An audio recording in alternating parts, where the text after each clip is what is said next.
আমি আজকে শুক্তো বানাবো, তোমরা প্রথম থেকে শেষ পর্যন্ত দেখতে থাকো। তো শুক্তোর মধ্যে আগে কি কি দেবো সেগুলো দেখে নাও।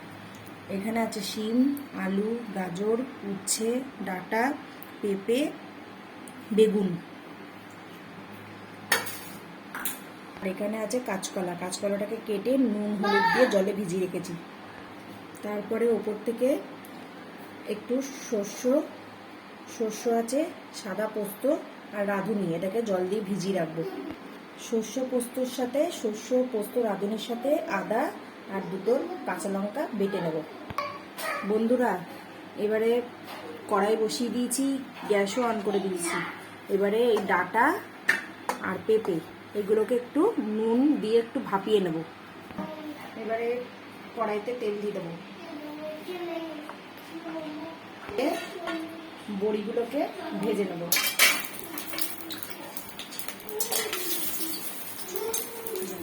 বন্ধুরা, লাল লাল করে বড়িগুলোকে ভেজে নিয়েছে, এবার তুলে নেবো। আর একটু কড়াইতে তেল দিয়ে বেগুন উচ্ছেগুলো ভেজে নেব।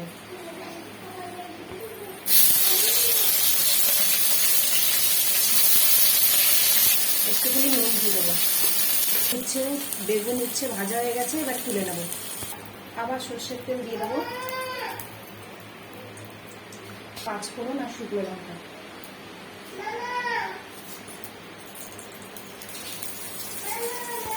এবারে যে সবজিগুলো কেটেছিলাম সেগুলো সব পাঁচফোড়ন শুকনো লঙ্কার মধ্যে দিয়ে দেবো।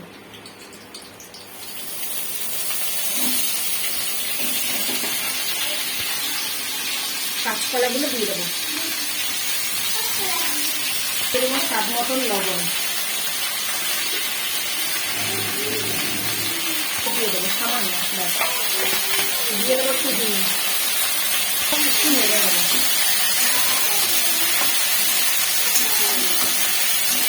বন্ধুরা, এখানে আছে রাঁধুনি, পোস্ত, সর্ষে আর দুটো লঙ্কা আর একটু আদা, এটা বেটে নেব। বন্ধুরা, সব ভাজা হয়ে গেছে। এবারে এই পোস্ত বাটা আর সর্ষের রাঁধুনি বাটাটা দিয়ে দেবো। দেখো বন্ধুরা, দিয়ে দিয়েছি। এবার এটাকে নাড়াবো। মিক্সির ধোয়ার যে বাটিটার জলটা দিয়ে দেবো। বন্ধুরা, উচ্ছে, বেগুন আর এই যে বড়িগুলো এবার দিয়ে দেবো। বন্ধুরা, এবার দুধ দিয়ে দেবো।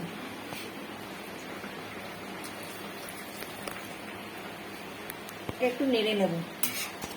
বন্ধুরা, আমি তাওয়ার মধ্যে রাঁধুনি, পাঁচফোড়ন, জিরে সব কিছু বেটে রেখেছি। এবার এটা উপর থেকে দিয়ে দেবো।